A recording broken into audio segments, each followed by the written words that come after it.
এক জায়গায় আমরা সবাই এক।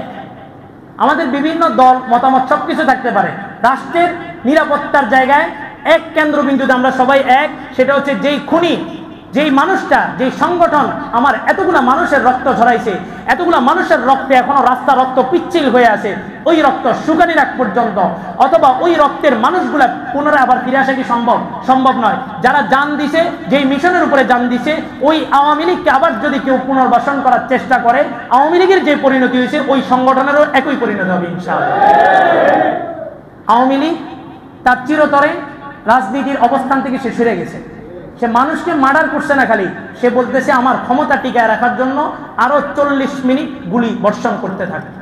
এত বড় একজন নিষ্ঠুর, যে ইতিহাসের পাতায় হামান, সাদ্দাত, কারুন, ফেরাউন সমস্ত পাপিষ্ঠকে পার পেরে গেছে। এখন আমরা এক কেন্দ্রবিন্দুতে সবাই এক। যেখানে আওয়ামী লীগ পাওয়া হবে সেখানে কি হবে? সাইজ হবে। সাইজ করেন নাই তো, এই জন্য আব্দুল হামিদ পালানোর সুযোগ পেয়েছে। ধীরে ধীরে যদি সাইজ করে দিতেন, প্রশাসনের উপর ভরসা না করতেন, আগেও বলছি প্রশাসনের মাথায় গোড়ায় যেগুলো বসে আছে ওগুলোই আওয়ামী লীগ। আওয়ামী লীগ বসায় রাখছে। সেনাবাহিনীর হাতে দেশ ছাড়বেন, সেনা প্রধান সবগুলো আওয়ামী লীগের আত্মীয় স্বজন, সব ওখানে বসায় রাখছে।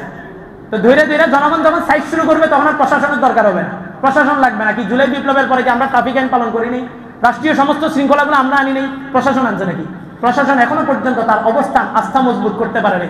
প্রশাসন বরাবর আমাদের হুঁশিয়ারি থাকবে, আমাদের অবস্থান থাকবে। প্রশাসন যদি এই সমস্ত সেন্সিটিভ ইস্যুতে শক্ত কোনো ভূমিকা না নিতে পারে, তো আমরা আওয়ামী লীগের যে পরিণতি করছি, আমাদের রাষ্ট্রে আমাদের ট্যাক্স আমাদের টাকায় পরিচালিত ওই প্রশাসনের একই অবস্থা করবে ইনশাআল্লাহ। আওয়ামী লীগ প্রতিষ্ঠিত হতে পারবে না। সব দল সবাই রাজনীতি করার অধিকার আছে। ডেমোক্রেসির পদ্ধতি অনুযায়ী, ডেমোক্রেসির ফর্মুলা অনুযায়ী সব দল কি করতে পারবে?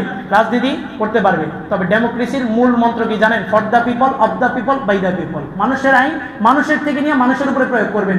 ওই মানুষকে আওয়ামী লীগকে চাইতেছে না চাওয়া সত্ত্বেও, আওয়ামী লীগের কোন নেতা গুন্ডা যদি আবার আপনি পুনর্বাসন করতেছেন আপনার দলের কোন পদ দিয়া, তো মনে রাখেন আওয়ামী লীগের বিরুদ্ধে যেমন আমরা রাস্তায় নামছি, আমরা কিন্তু এখনো ঘরে ঢুকি নাই। আমরা আপনাকেও আওয়ামী লীগের একই অবস্থান করে ছাড়বো ইনশাআল্লাহ।